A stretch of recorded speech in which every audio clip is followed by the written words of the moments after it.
시청자 여러분 안녕하십니까? 푸른방송 특집대담 시작합니다. 오늘 이 시간에는 사회복지법인 상록수재단 대표이사이시자 달서구 사회복지협의회 회장이신 김훈남 재단 이사장님 모시고 말씀 나눠보겠습니다. 오늘은 이 노인복지 증진과 또 이 달서구의 복지 현안들에 대해서 집중적으로 말씀 나눠봅니다.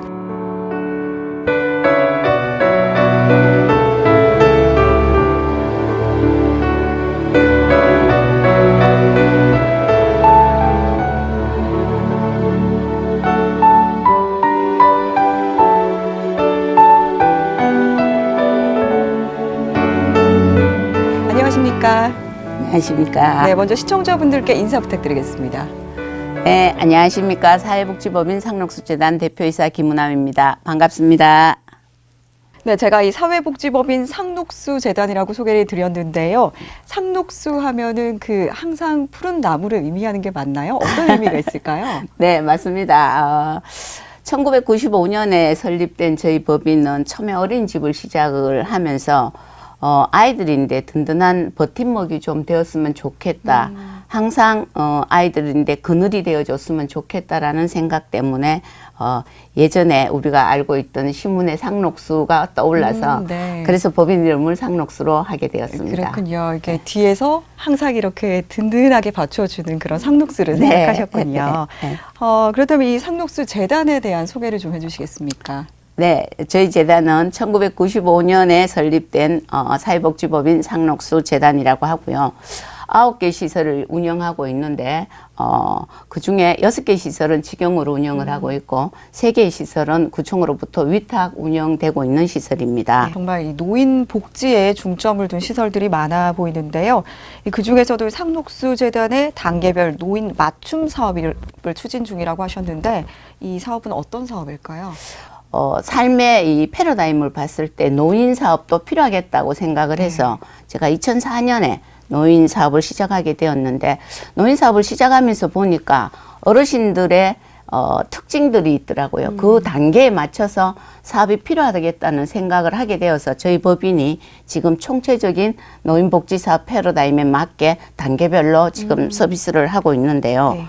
첫 번째로는 성서노인종합복지관, 월성은빛복지관 같은 경우는 건강한 어르신들이 여유로운 삶을 조금 즐기기 위해서 여가활동을 할 수 있게끔 만들어져 있는 사업입니다. 네. 두 번째, 성서재가노인돌봄센터는 어르신들의 맞춤 서비스를 위해서 일상생활이 되기는 하지만 취약계층이나 독거 어르신들을 상대로 서비스를 하고 있고요. 이 사업은 대구에서 5개 영역으로 나눠져 있습니다. 그래서 저희 법인에서 운영하고 있는 거는 장기동, 죽전동, 감산동, 그 다음에 용산 1동을 용산 1동과 함께 이렇게 해서 1,016명의 어르신들을 모시고 서비스를 하고 있는데 독거 어르신이나 경제적으로 어려운 부부 세대들을 관리하고 있습니다. 네, 그렇군요. 세 번째로 상록수 기억학교인데요. 이거는 이제 전국에 우리 대구만 있는 기억학교입니다. 그런가요? 네, 이거는 제가 사실 이 노인복지를 하다가 보니까 경도 인지 장애를 얻는 어르신들이 갈 곳이 없어요. 건강한 어르신들은 복지관을 가면 되고 장기왕 등급을 받은 어르신들은 시설을 이용하면 되는데 경증 치매 아주 경미한 경우는 집에 어르신들을 모시고 있기도 불편하고 이런 상황인데 이게 필요하겠다라고 생각이 들어서 대구시하고 굉장히 많은 노력을 해서 대구만에 있는 특화 사업이고 의미 있는 사업이네요. 예, 경도인지 장애를 가지신 어르신들이 낮 동안 시설에 오셔가지고 프로그램을 이용하면서 치매의 정도를 조금 더 늦춰주는 이런 사업을 하고 있는 시설이라고 보시면 되겠습니다. 네, 좋습니다. 그다음에는 상록수 노인종합복지센터는 저희들 장기요양 제도로 인해서 장기요양 등급을 받은 어르신들이라고 보시면 됩니다. 1등급부터 5등급까지 이용이 가능하신데 낮 동안 어르신들에게 신체적인 거, 건강적인 거, 심리적인 걸 도와주는 주간보호센터라고 보시면 될 것 같습니다. 그다음에는 노인요양시설이 있는데요. 상록수 실버타운이라고 가정과 같은 환경 속에서 어르신들이 24시간 동안 편안하게 생활할 수 있도록 만들어진 곳이라고 볼 수 있습니다. 여기에는 주로 치매와 중풍 어르신들이 이용하신다고 보시면 되겠습니다. 네, 알겠습니다. 정말 이 노인이라는 생애의 한 단계로 보지 않고 정말 이 다양한 환경에 맞게 또 노인들의 니즈에 맞게 이렇게 다양하게 접근해 가시는 사업인 걸로 알겠습니다. 이 노인복지 외에도 상록수 재단에서 다르게 또 특별히 추진하는 사업들이 있다고 들었는데요. 네, 저희 법인은 이제 시설이 많다 보니까 직원들도 많습니다. 네. 그래서 직접적으로 운영하는 시설에 산하시설에 그 지원금이 있습니다. 위탁받아서 하는 경우에. 그래서 그 3개 시설에 위탁받는데 연간 1억 원의 예산이 지원이 되고 있습니다. 법인에서. 그다음에 지역의 노인 문제를 연구하고자 노인연구소도 운영을 하고 있습니다. 그다음에 위기가정 긴급지원 사업이라고 있습니다. 요 위기가정 지원 사업을 하고 있고요. 지역 연계 사업으로 하고 있는 거는 푸드뱅크 사업으로 연간 1억 원 정도의 지원이 되고 있습니다. 그다음에 법인의 종사자들의 전문성을 향상하기 위해서 외부 지원을 받아서 연수나 스터디 공부를 시켜주고요. 네. 그다음에 이제 우리가 일을 하다가 보면 굉장히 힘들고 어려운 사회복지사들을 위해서 법인에서 지금 복지 사업으로 연간 또 투입되고 있습니다. 그렇군요. 네. 이사장님, 2000년대에 들어서면서 저희가 이제 매스컴을 통해서 고령사회라는 말을 자주 듣게 됩니다. 상록수 재단이 고령사회에 맞춰서 아주 중요한 역할들 담당하고 계신 것 같은데요. 우리 지역의 노인 복지 증진을 위해서 어떤 것들이 필요한지에 대해서 말씀해 주실 수 있을까요? 네, 저희들 지금 2025년도가 되면 초고령 사회에 접하게 되면 인구 비율이 노인 인구가 20%가 되고 있는 상황입니다. 그렇게 되면 사실 독거 어르신들이 굉장히 조금 문제가 되고 또 연세가 드시면서 1인 노인 세대들도 많아지는 추세가 있습니다. 네. 그래서 그런 가운데 달서구가 굉장히 높은 수준으로 노인 인구가 접해 들어져 있거든요. 네. 그래서 달서구청과 함께 노인복지 정책에 대해서 지속적으로 노력을 하면서 지역 주민과 함께 관이할 수 있는 일들을 계속 중점 연구하고 노력하고 있는 상태입니다. 그렇군요. 달서구가 특히 복지에 대해서도 관심이 많고 또 좋은 일도 많이 하고 계시더라고요. 네, 맞습니다. 네. 이 지역사회 참여, 후원 그리고 봉사가 중요하다는 말씀 같은데요. 이 부분에 대해서 말씀 부탁드리겠습니다. 네, 사실 그 구청에서 하는 일, 또 저희들이 민에서 하는 일, 요 인력 가지고는 사실 사업을 하기가 굉장히 어렵습니다. 네. 지역에 있는 주민들이 많이 도와주셔가지고 이 사업이 이루어질 수 있다라고 생각이 드는데요. 네. 이 기회를 통해서 저희 시설이나 복지관이나 봉사해 주시거나 후원해 주시는 분들인데 감사하다는 인사말을 전하고 싶습니다. 네. 그리고 매년 저희들이 이제 어르신들을 상대로 어떤 사업을 하면 좋을까 고민하다가 작년 2022년부터 어르신들을 디아크에 전시회를 하고 있습니다. 네. 각 연령별 복지관이면 복지관, 뭐 주간보호만 주간보호, 기억학교만 기억학교 이런 어르신들이 본인이 하고 싶은 것들을 작품을 내어서 시도 쓰시고 글도 쓰시고 사진도 찍으시고 이런 것들을 해서 어르신들과 함께 디아크에 전시회를 2년째 하고 있는데 보자들 반응도 굉장히 좋고요. 네. 어르신들도 굉장히 좋아하시면서 또 전시회가 디아크에서 열리다 보니까 지역 주민들도 굉장히 호응이 좋더라고요. 네. 이렇게 해서 지역과 함께 저희들 법인도 계속 함께 하려고 생각하고 있습니다. 그렇군요. 저도 사진을 본 적이 있어요. 전시회 네. 사진을. 네. 자화상도 있고 캘리그래피 있으신 맞습니다. 것도 있고요. 사진도 네. 있고 참 다양한 작품들이 있더라고요. 네, 네. 이 전시회 이름처럼 어르신들의 이런 건강한 문화예술 활동을 돕는 그런 아름다운 사업이었던 것 같습니다. 앞으로도 그럼 매년 추진하시는 건가요? 네, 저희들이 사실 이거는 이제 후원해 주시는 기관들이 있습니다. 네. 실질적으로 그 기관에서 후원을 해 주지 않으면 사실 좀 어려운데 네. 후원을 계속 해주고 계셔가지고 네. 저희들이 사업을 할 수 있는데 이 기회를 빌어서 한 번 더 계속 이어질 수 있도록 같이 함께 해주셨으면 좋겠다는 말씀 드리겠습니다. 네, 알겠습니다.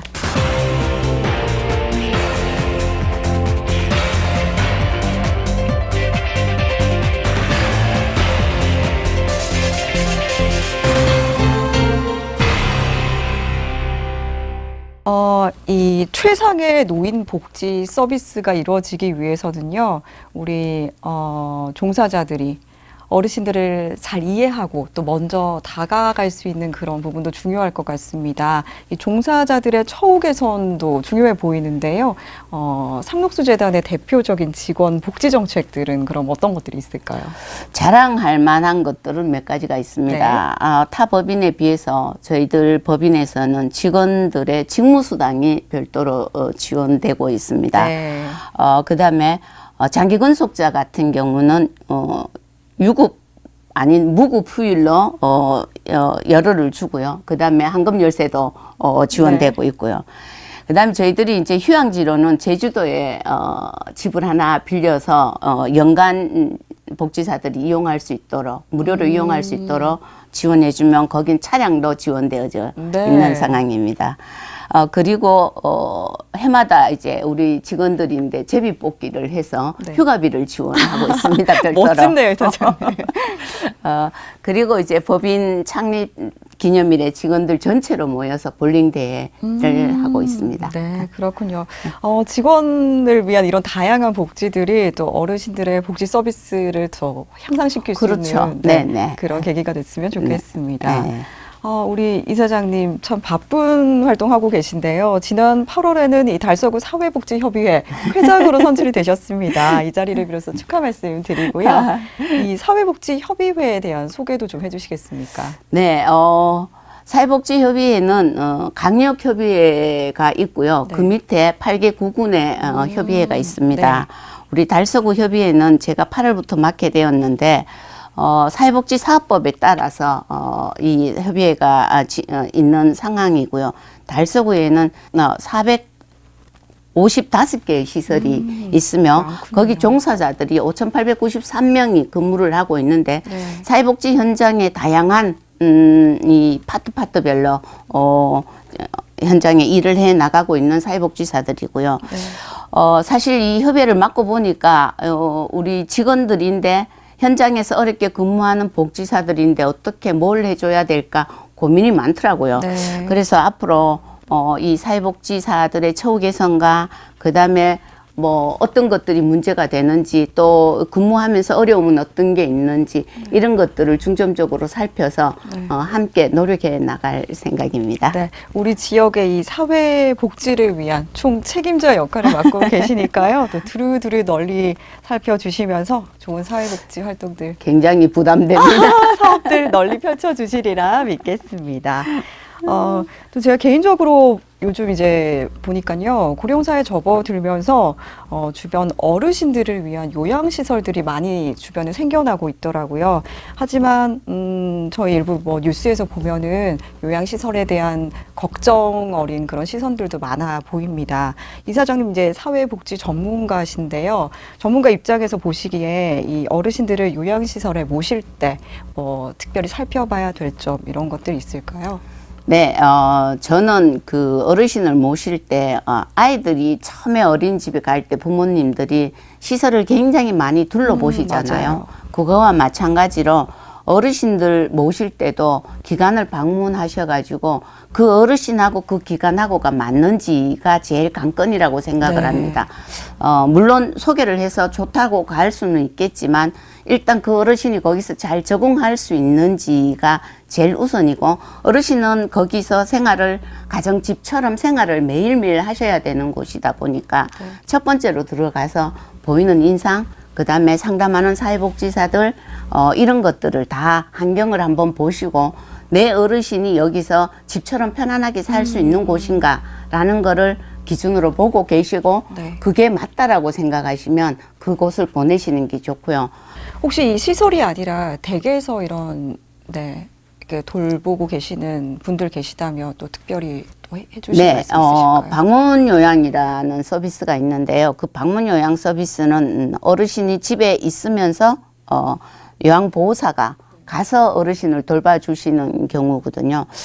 보통 아직까지도 인식이 많이 안 돼서 사실 어르신을 혼자 집에 두고 가족들이 사회 활동을 하는 경우가 많은데 이 방문 요양 서비스를 받음으로 인해서 어르신의 식사라든가 또는 이 건강관리라든가 이런 거를 챙겨줄 수 있는 요양보호사가 직접 집을 방문하기 때문에 그런 서비스를 받아주시는 게 좋을 거라고 생각합니다. 우리가 보통 어르신을 내 집에 모신다고 생각하지만 그 어르신을 모시는 건 아니고 그냥 두시는 상황들이 많거든요. 그러면 낮 동안 어르신이 말벗이라도 할 수 있고 또는 바깥 공기라도 쐴 수 있는 이런 여건들을 만들어 주시는 게 좋다라고 생각합니다. 그 당시 노인복지는 사실 이 노인사업을 하게 된 이유가 저희 시어머니 때문이라고 말씀드릴 수가 있습니다.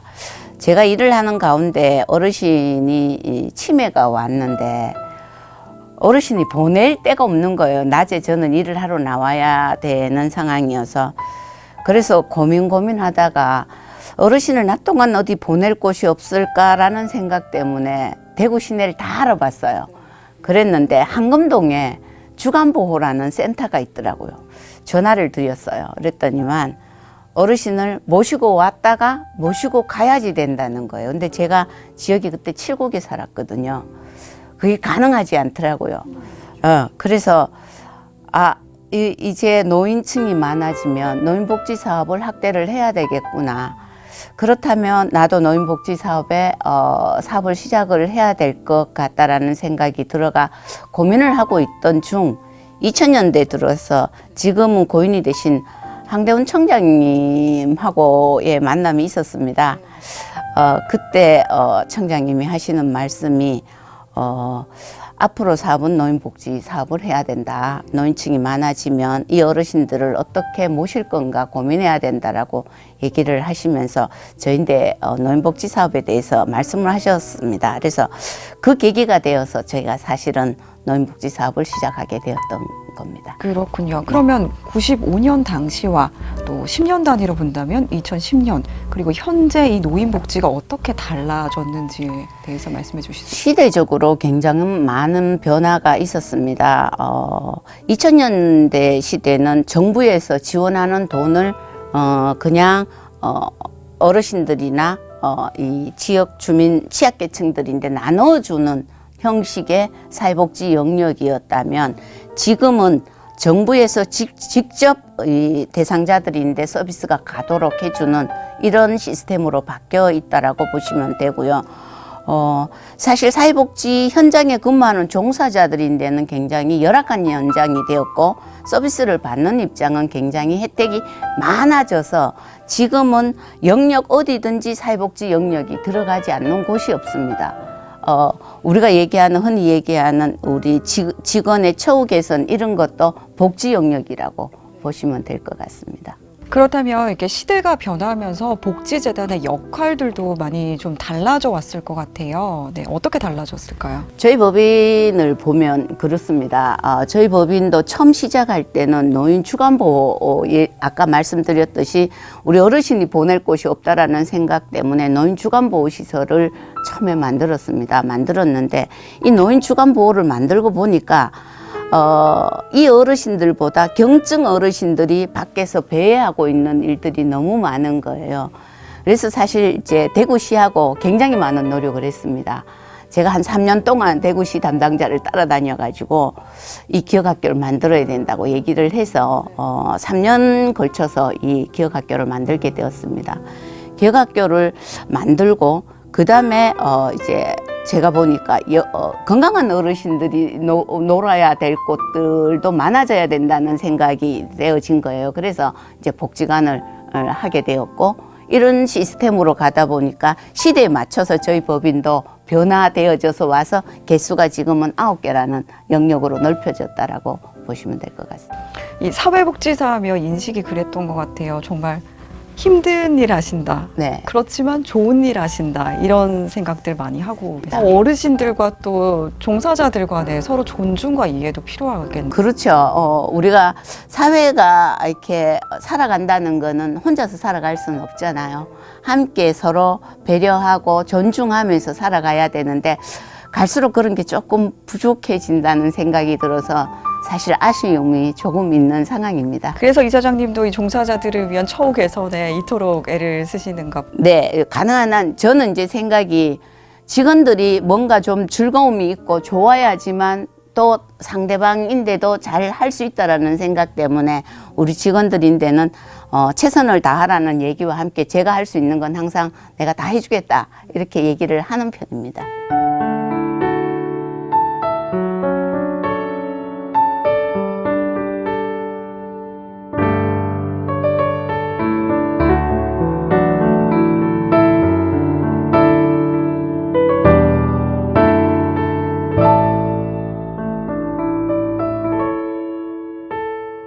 우리 사회복지 현장에 일하고 있는 사회복지사들에게 응원의 메시지를 보내겠습니다. 열악한 환경 속에서 우리 사회복지사들 열일해주고 계십니다. 밖으로 드러나지 않는 숨은 곳에서 곳곳에서 열심히 일해주고 계시는데 일해주시는 사회복지사들 덕분에 우리 사회가 좀 더 밝고 건강한 생활로 이어지는 것 같아서 이 자리를 빌어서 달서구에 있는 모든 사회복지사들에게 힘내세요. 화이팅!